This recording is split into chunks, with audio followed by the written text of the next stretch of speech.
خواتین کے لیے میں درخواست کرتا ہوں میرے غیر مسلمان بھائیوں اور بہنوں سے، کیا یہ سنہرا موقع ہے؟ آپ اسلام کے متعلق کوئی بھی سوال پوچھ سکتے ہیں. آپ چاہے تو میرے لیکچر پہ تنقید کر سکتے ہیں، مجھے کوئی اعتراض نہیں.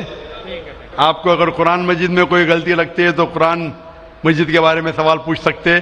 آپ کو لگتا ہے اسلام کی کوئی تعلیم ہے جو آپ کو لگتا ہے کہ صحیح نہیں ہے، آپ کا یہ موقع ہے. آپ اسلام کے بارے میں کوئی بھی سوال پوچھ سکتے ہیں، عیسائیت کے بارے میں، ہندوازم کے بارے میں، یہودیت کے بارے میں. میں طالب علم ہوں اسلام اور دیگر مذاہب کا، میں اسٹوڈنٹ ہوں اسلام اور کمپیریٹو ریلیجن کا. یہ آپ کا سنہرا موقع ہے. عام طور پہ مذہبی تقریر کے بعد سوال جواب کا کھلا سیشن نہیں ہوتا. یہ موقع ہے کہ میں غیر مسلمان بھائیوں اور بہنوں سے درخواست کرتا ہوں کہ آپ کوئی بھی سوال کر سکتے ہیں، ٹاپک کے اندر ٹاپک کے باہر بھی، مجھے کوئی اعتراض نہیں. آپ چاہے تو قرآن مجید کو اٹیک کر سکتے، اسلام کو اٹیک کر سکتے. میں نوجوان ہوں لیکن میں لے سکتا ہوں. آپ کوئی بھی سوال کر سکتے، یہ آپ کا موقع ہے. آپ کو ایسے موقع بار بار نہیں آئیں گے. میری درخواست ہے، مجھے آرگنائزرز نے کہا کہ الحمدللہ کئی غیر مسلمان اس فنکشن میں آنے والے. آپ بنا جھجک کوئی بھی سوال پوچھ سکتے، چاہے تنقیدی بھی ہو تو بھی چلیں گا، مجھے کوئی اعتراض نہیں. آپ کوئی بھی سوال پوچھ سکتے. میں غیر مسلمان بھائیوں اور بہنوں سے درخواست کرتا ہوں کہ آپ مائک کی طرف آئیے اور آپ کوئی بھی سوال پوچھ سکتے. سب سے پہلے ہم چلتے ہیں مائک نمبر 1 پر. وہاں اگر کوئی غیر مسلم بھائی ہے اور ان کے ذہن میں کوئی سوال ہے تو وہ سوال کر سکتے ہیں. مائک نمبر 1 سے. آداب. آداب. السلام علیکم. وعلیکم السلام. میرا نام وجے کمار بوترا، میں کشن گنج کا نواسی ہوں. اینڈ یہاں پر ایک میری ریزن کی انڈسٹری ہے. By profession I am an entrepreneur. ماشاءاللہ. ایسا ہے، آپ کے وشے میں نے آپ کی تقریریں کافی ٹی وی پر بھی دیکھی ہے، پیس ٹی وی پر کلکتے میں، اور ہم نے ایسا پایا کہ آپ اسلام کے علاوہ ہندو شاستروں میں بھی آپ کی بہت بڑی آستھا اور بہت بڑی روچی رکھتے ہیں. میرے میں یہ جاننے کی اتسکتا ہے کہ آپ کی یہ اتسکتا ہندو شاستر کے پرتی کب آئی اور کیوں آئی، اس کے وشے میں مجھے آپ سے تھوڑا بھائی صاحب کا سوال ہے کہ انہوں نے مجھے ٹی وی پہ کلکتہ میں کئی بار دیکھا ہے اور یہ جانا ہے کہ اسلام کے علاوہ میں دیگر مذاہب کے بارے میں بات کرتا ہوں اور ہندو دھارمک کتابوں کے بارے میں بھی میں علم رکھتا ہوں. تو یہ پوچھنا چاہتے یہ خواہش کب آئی اور کیسے آئی. میں جب میرا میڈیکل کالج میں تھا تو میں متاثر ہوا ایک شخص جن کا نام تھا شیخ احمد دیدار. وہ ساؤتھ افریقہ کے تھے اور وہ اسلام اور عیسائی مذہب پہ مہارت رکھتے تھے. جب ان کی تقریر سنا تو میں ان سے متاثر ہوا اور میں نے قرآن اور بائبل کا الحمدللہ علم حاصل کیا. تو سب سے پہلے میں نے علم حاصل کیا بائبل کے بارے میں، اسلام اور عیسائیت کے بارے میں. اور جب میں ان سے ملا انہوں نے کہا کہ اسلام اور عیسائیت پہ کئی لوگ تقریر کر چکے اور کئی کتابیں لکھ چکے، لیکن ہندو مذہب اور اسلام کے بارے میں وہ چند کتابیں ہیں. انہوں نے درخواست کی کہ بیٹا عیسائیت کے علاوہ دیگر مذاہب کے بارے میں مطالعہ کیجئے اور ان کو بھی پیغام پہنچائیے. اور جب قرآن مجید کی میں نے آیت پڑھی، قرآن مجید میں اللہ تعالیٰ ایشور کہتے ہیں سورہ ال عمران میں سورہ نمبر 3 آیت نمبر 64 میں تعالوا الی کلمۃ سواء بین بینکم، آؤ ہم اس بات کی طرف جو آپ اور ہم میں یکساں ہے. سب سے پہلی بات کیا ہے؟ اللہ نعبد الا اللہ، کہ ہم صرف ایک ایشور کی عبادت کریں. ولا نشرک بہ شیئا، کہ ہم آپس میں کسی کو شریک نہ کریں. ولا یتخذ بعضنا بعضا اربابا من دون اللہ، کہ ہم آپس میں کسی کو رب نہ کہے. فإن تولوا، اگر وہ نہ مانے، فقولوا اشہدوا بأننا مسلمون، آپ شہادت دو کہ اب مسلم ہیں. تو جب میں نے قرآن مجید کی آیت پڑھی جس میں لکھا ہے کہ جب بھی آپ غیروں سے بات کرتے ہیں تو اس بات کی طرف آؤ جو ان میں اور ہم میں یکساں ہے. اور مذہبی کتاب میں یکسانیت بھی ہے، ڈفرینسز بھی ہے. تو میں کہتا ہوں کہ کم از کم یکسانیت کے اوپر تو ہم عمل کریں. جو ڈفرینسز ہے وہ کل ڈسکس کریں گے. ڈفرینسز تو ہے، میں یہ نہیں کہتا ہوں ڈفرینسز نہیں ہے، لیکن جو یکسانیت ہے جو آپ کی کتاب دھارمک کتاب اور ہماری کتاب میں یکساں ہے تو کم از کم اس کے اوپر تو عمل کرے. تو یہ سوچ لے کے شیخ دیدہ سے متاثر ہو کے اور قرآن مجید کی آیت سورہ نمبر 3 آیت نمبر 64 جب میں میڈیکل کالج میں تھا میں نے شروع کیا یہ میرا مشن.